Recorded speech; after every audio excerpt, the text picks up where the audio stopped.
Avis vascular centre మన దేశంలోనే the best varicose vein hospital.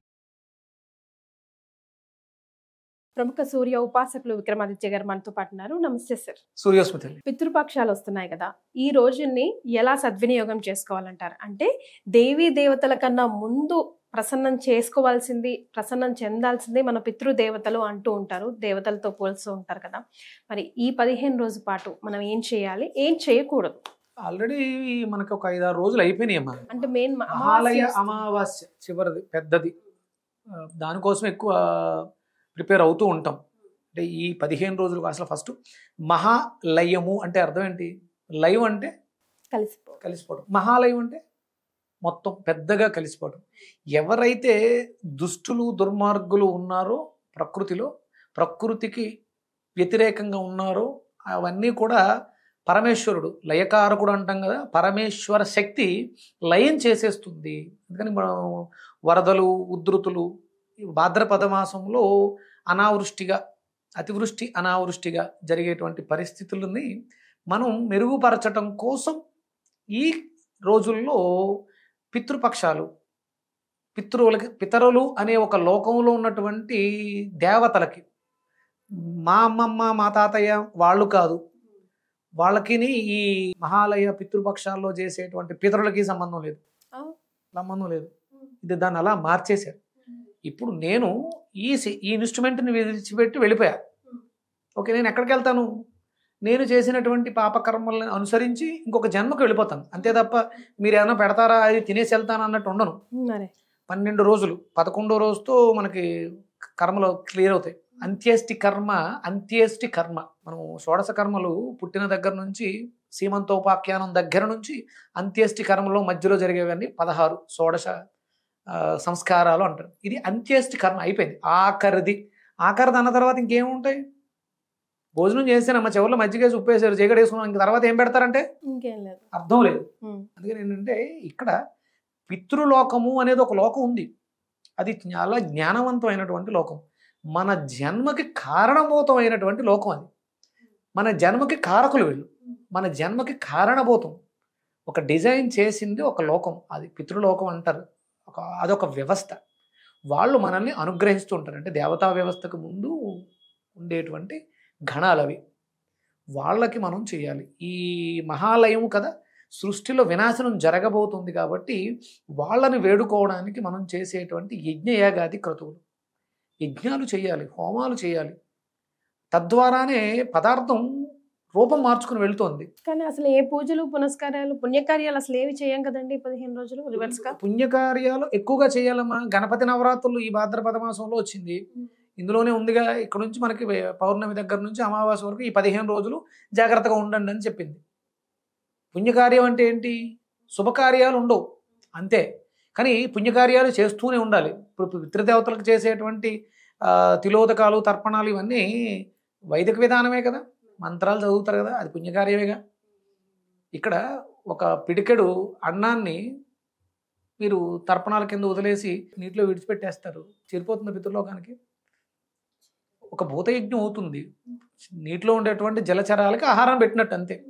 కానీ ప్రసాదం వెళ్ళాలి, పితృలోకానికి వెళ్ళాలంటే అది హవిస్సు ద్వారా మాత్రమే వెళుతుంది. అంటే చాలామంది చెప్తారు, అమెరికాలో ఉన్నటువంటి కుర్రవాడికి డబ్బులు పంపించాల్సి వస్తే ఇండియాలో రూపాయల్లో డిపాజిట్ చేస్తే అమెరికాలో ట్రాన్స్ఫర్ అయినట్టుగా ఇక్కడ మనం ఇచ్చేటువంటి తర్పణాలు వాళ్ళకి వెళతాయి. తర్పణం అంటే తృప్తిపరచటము, శ్రాద్ధము అంటే శ్రద్ధగా చెయ్యి పని. ఉన్నప్పుడు పెట్టకుండా పోయిన తర్వాత మీరు సంతర్పణలు తర్పణాలు శ్రాద్ధాలు చేసేస్తే అయిపోతుందా? ఉన్న వాళ్ళని జాగ్రత్తగా చూసుకోండి. మీకు ఎవరైతే జన్మనిచ్చారో ఈ 15 రోజులు వాళ్ళ సేవ చేయండి. మనకు ప్రతినిత్యము యజ్ఞాలు ఉంటాయి, పంచయజ్ఞాలు ఉంటాయి. బ్రహ్మయజ్ఞము, పితృయజ్ఞము, దైవయజ్ఞము, మానవయజ్ఞము, ఇలా మనం పంచభూతాలని చేసేటువంటి యజ్ఞాలు ఉంటాయి. అవి చెయ్యకుండా ఈ 15 రోజులు చేస్తే సరిపోతుందా? ప్రతినిత్యము చేయాలి, ప్రతినిత్యము భూతయజ్ఞం చేయాలి, ప్రతినిత్యము దైవయజ్ఞం చేయాలి, ప్రతిరోజు బ్రహ్మయజ్ఞం చేయాలి. బ్రహ్మయజ్ఞం చేయడం అంటే సంధ్యావందనం చేయడం. భూతయజ్ఞం అంటే పశుపక్షాదులకి మనం తింటున్న ఆహారం ఒక గుప్పెడు ఆహారం పెట్టడం. పితృయజ్ఞం అంటే తల్లిదండ్రులకి తృప్తిగా భోజనం పెట్టడం, వాళ్ళ సపర్యలు చూడడం, వాళ్ళ ఆరోగ్యాలు బాగోగులు చూసుకోవటం. అలాగే మనం బంధుమిత్రులకి ఏమైనా కష్టాలు ఉన్నాయో తెలుసుకోవడం, వాళ్ళకి సహాయం చేయడం. ఇవి కాకుండా ఈ 15 రోజులు ఏదో ఉన్న చేసేస్తుంటే సరిపోద్దా? ఇది కాదు. ఈ 5 కనీసం ప్రతినిత్యం 2-3 చేస్తూ ఉన్నవాడు తరిస్తాడు. ఇది వైదికంగా ఉంటుంది. ఇది చెయ్యాలి కంపల్సరీ. మనకు ఉన్నటువంటి దేవాలయాల్లో మీరు పితృపక్షాల్లో చేసేటువంటి, మహాలయ పక్షాల్లో చేసేటువంటిది, పితృదేవతలకు చేసేది ఏంటి అంటే, దేవాలయాల్లో మనకి ఇచ్చినటువంటి దేవాలయాలు ఆగమశాస్త్రం ప్రకారం యజ్ఞం చేయడం ద్వారా వాళ్ళు హవిస్సుని పంపిస్తారు. అది అగ్నిదేవుడు పట్టుకెళ్ళి పితృలోకానికి ఇస్తాడు. ఇంకా ఆయన తప్ప ఇంకెవరు ఇవ్వలేరు. ఇది తప్ప ఇంకోటి ఏది కాదు. మనకు ఉన్నటువంటి దేవాలయాల్లో గణపతి హోమము, మహాలక్ష్మి, గణపతి, అక్కడ మంత్రాలు ఉంటాయి. పంచభూతాలకి ఆహారం ఇవ్వడం ఉంటుంది, భూతశుద్ధి ఉంటుంది. ఇవి చెయ్యట్లేదు ఎవరు. ఇవి చెయ్యండి, బాగుంటారు. అంతేగాని చనిపోయిన వాళ్ళ పేరు మీద మంచిదే, వాళ్ళంటే ఇష్టం ఉంది కాబట్టి వాళ్ళ పేరు మీద ఒక జత బట్టలు లేని వాళ్ళకి ఇవ్వడం మంచిది. అలాగే వాళ్ళ పేరు చెప్పి ఒక కుటుంబానికి స్వయంపాక దానం ఇవ్వడం మంచిది. శ్రాద్ధాలు పెట్టడం ఇవి కాదు. శ్రద్ధ కలిగి చేసేటువంటి తృప్తి కార్యాన్ని శ్రాద్ధము, తర్పణము అన్న.